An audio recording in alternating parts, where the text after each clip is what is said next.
present for you. Is it a bomb? Because that would be pretty fitting and admittedly well-deserved.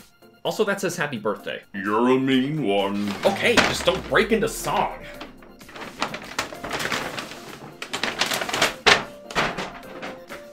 Oh, I really think you're gonna like it. Or at least I hope so. Alright, I'm a little nervous. I swear, if this last one's empty. I'm gonna leave this open just in case.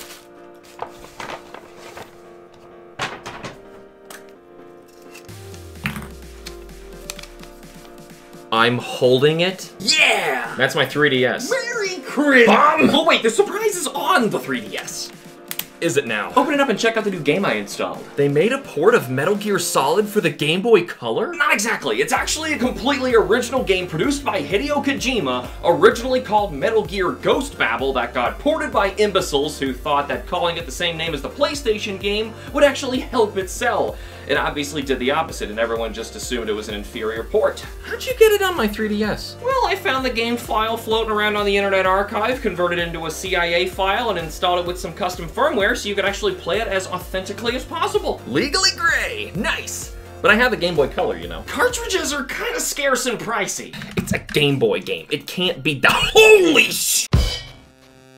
This is actually really cool. It plays miles better than the old MSX games. The graphics are unbelievable for the system, the soundtrack is great, and the story is just as compelling as any other Metal Gear. This game really is a forgotten classic. No kidding, this is one of the best Game Boy games ever made! And I love this system! I did a good! This conveyor belt stage kinda sucks. I'm just kidding, you gave me an excuse to review Metal Gear Solid again. Here, have a Scooby snack.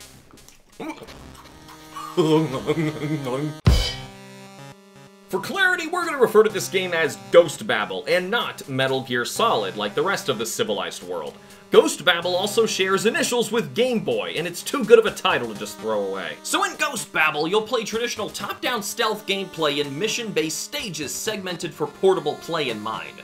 Though it looks similar to the MSX games, it actually plays way more like the PlayStation, with fluid 8-directional movement, dynamic screen scrolling, creative boss fights, and nearly all gear from the PSX returning in some capacity. Though this is undeniably one of the most advanced Game Boy games ever made, it's also one of the toughest. Guards, cameras, and hazards are fair, albeit challenging. The real struggle is against the timer. Yeah, so you could just totally ignore the timer and enjoy a slow and steady infiltration, but when each mission ends, you'll be ranked based on your playtime and a few other factors. And it doesn't matter if you managed 0 alerts, killed 0 enemies, and used 0 rations, you will almost certainly get rank terrible on your first playthrough for nearly all missions. It's a Game Boy game and they're banking on replayability. Once you know where you're going and what you're doing, you can practice getting those excellent ratings. But even with that, I don't see how humans are supposed to clear the C4, Nikita missile, or cardboard box conveyor puzzles quickly, even with a battle plan. Mostly because there isn't a map, but you do have access to your codec, which you can utilize as often as you like, as your timer pauses when you use it. Or just, you know, not care about the fact that the game's gonna call you terrible every 20 minutes. My self-esteem is already debilitated, Ghost Babel. You can't break what's already broken. I don't think I'm going out on much of a limb by saying Ghost Babel is the best looking Game Boy Color game. Nothing else even comes close to this level of artistic dedication to make everything feel as professional as the series demands. The texture and pixel artist for Solid, Ikuya Nakamura, returned to provide illustrations and fully designed the characters, and they're all incredibly fleshed out and expressive, even when shown on a tiny 4.5-inch screen. The way the game achieves its fluidity is by meticulously crafting extra frames of animation for everything Snake does. Most actions on the MSX use 2 to 3 sprites each, but on the Game Boy Color, those same actions now have 6 to 8, and that's on top of the higher quality and better colored artwork. I dabbled the cancelled Resident Evil Game Boy Color prototype, and it's an impressive, albeit incomplete pseudo 3D interpretation of the PlayStation game, but fell apart due to technical complications. Ghost Babel is pulling off the same system jump, and it looks even better. And that was just an attempted port. Ghost Babel is a whole new game! A forgotten Hideo Kojima Metal Gear in his prime. Are you ready for this? Merry Christmas! We're reviewing Metal Gear Solid again! Before we get into this, just know in advance, we're going to talk about some minor spoilers this time, considering, let's be honest, your likelihood of actually playing this game, no matter how highly we praise it, is slim to none. Come on, like you were about to hunt down an out-of-print $200 Game Boy cartridge. At best, we can convince you to emulate it, because even if that somehow did, in some universe, negatively impact Konami, that wouldn't exactly be a hard pill for anyone to swallow, considering, you know, they're Konami. Now let's clear up a common discrepancy with this game. Ghost Babel is technically non-canon in the traditional sense, existing as an alternative to the Shadow Moses Island incident. However, it absolutely does still fit into the Metal Gear canon in a very real way. If that doesn't make any sense, keep in mind this game was written by a madman. Solid Snake is coaxed out of retirement by Roy Campbell to infiltrate the South African country Gindra in order to locate and destroy Metal Gear Gander, hijacked by the local terrorists. Yeah, that doesn't sound familiar at all. Swap Gindra for Alaska, and you've got the opening to Solid, yes. But aside from this conflicting as Snake's first mission after retirement, both games are also the first time that Snake meets Mei Ling. And I present to you the only two reasons why this game isn't canon. Except it is. We'll get to that later.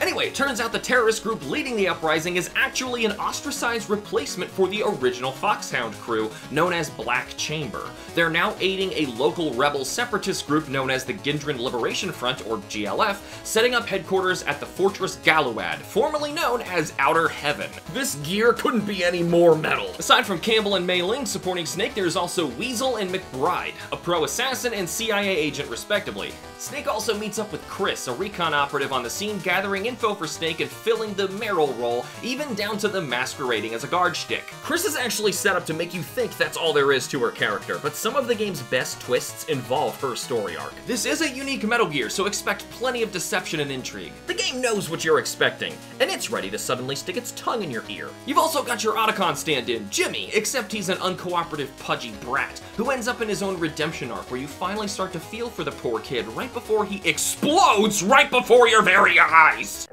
Say that again? This 16-year-old kid is blown into unidentifiable chunks of human meat. What was this game rated again? E. Excuse me? E for profanity, masochism, racism, murder, alcohol, blood, psychosis, and ethnic cleansings. And blowing up kids. Oh, Jimmy popped like a balloon. I'm convinced the ESRB didn't even make it past this game's attract mode. Anyway, Jimmy went kablooey because he was about to spill the weakness of Metal Gear Gander, and apparently his handcuffs had a hidden microphone and were completely formed out of C4.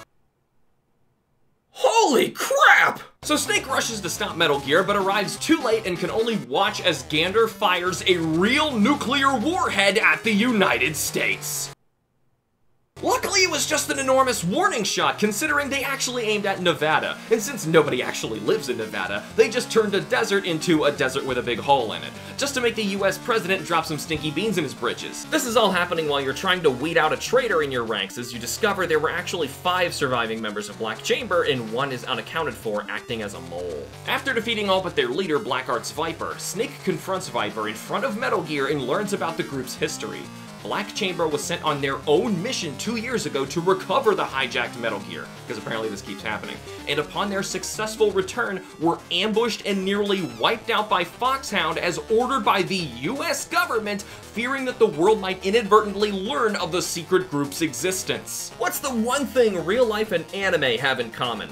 The US government is always the bad guy! So retreating from the ambush, the few surviving members of Black Chamber plotted revenge against the government and ultimately the world for treating their lives like toilet paper. Viper even lost his left arm in the betrayal, resulting in him utilizing an advanced prosthetic. He then led his followers alongside an army of recruited military supporters in a crusade against the world. Blackheart's Viper is just a better executed Venom Snake. He's the hero of his own story and a tragic villain who we must ultimately take down, covering up the very crime that created him in the first place. After an incredibly tough fight against the general piloting Metal Gear Gander, he informed Snake about what was really going on here. The US had secretly been funding Outer Heaven since the beginning, and executed Big Boss through Operation Intrude via Solid Snake. Now their plan for the facility is to extend the US superpower to the entirety of Africa, codenamed Project Babel. So who you thought was this crazy war general and band of terrorists were actually the good guys trying to protect their homes from an oppressive outside nation. Who's actually the bad guy here, Snake? Snake then obtains the hard disk data on Project Babel, proving the General's claims, before fighting Viper to the death in order to prevent the downed Gander's secret ace in the hole, access to dropping live nuclear warheads from 7 orbiting satellites across the globe. This is like the craziest aspects of every Metal Gear game to come without all the extra chaff, and all happening at once. There's so much more, but I want to leave you some cool surprises for when they buy and play a 23-year-old Game Boy Color game for $200. Right, so Snake and Chris managed to escape alive with the global holocaust prevented and threats eliminated. Snake returns to the high-ranking US manipulators behind the scenes to make them pay for Project Babel, with the proof in hand that they wanted so badly to destroy, even knowing Foxhound is likely waiting for him there in ambush. Snake kind of becomes Big Boss in this one, huh? Man, this game is intense! So after beating the game and completing the extra VR training stages, you'll get a message from the anonymous number 4, congratulating you for your performance, even referring to you, the player, by the name Jack. What?! Yes, you've actually been playing as Raiden from Metal Gear Solid 2, playing as Snake in a training simulation prepping for what will become the Big Shell incident. Metal Gear Solid 2 didn't even come out for another year! All the later Metal Gear games' best reveals and plot twists were actually done way back in 2000 on the Game Boy Color. Ghost Babel is secretly one of the most impactful Metal Gear games, leaving nothing but greatness in its wake. Man, this Game Boy game stealing the PlayStation 1's title is actually cooler than some of the later mainline entries in the series. And that's saying something! Every time we talk about Game Boy music, I get uncontrollably giddy. This soundtrack somehow retains the tension and intrigue we expect, but translating it all in a new, uniquely sounding way. Not much more to say other than that, bibbity boop. One of the best aspects of Metal Gear is having constant access to multiple support characters via codec calls that change throughout the journey, and it's just as in-depth here. You'll be outside sneaking past guard dogs, and one character has to tell you about their breeds, and another warns you about startling away the local birds that are giving away your position, and another comments on your weapon choice. It is so cool! If you recall a certain rogue AI ranting about Fortress Galluad over codec in Metal Gear Solid 2, now you know it's because Ghost Babel was a training simulation stored in its databanks for a certain Jack to participate in. Show this game some love, cause Konami sure won't. They didn't even include Ghost Babel in their recently released Master Collection Volume 1, but instead, of all games, added Snake's Revenge, the non-canon joke from the NES?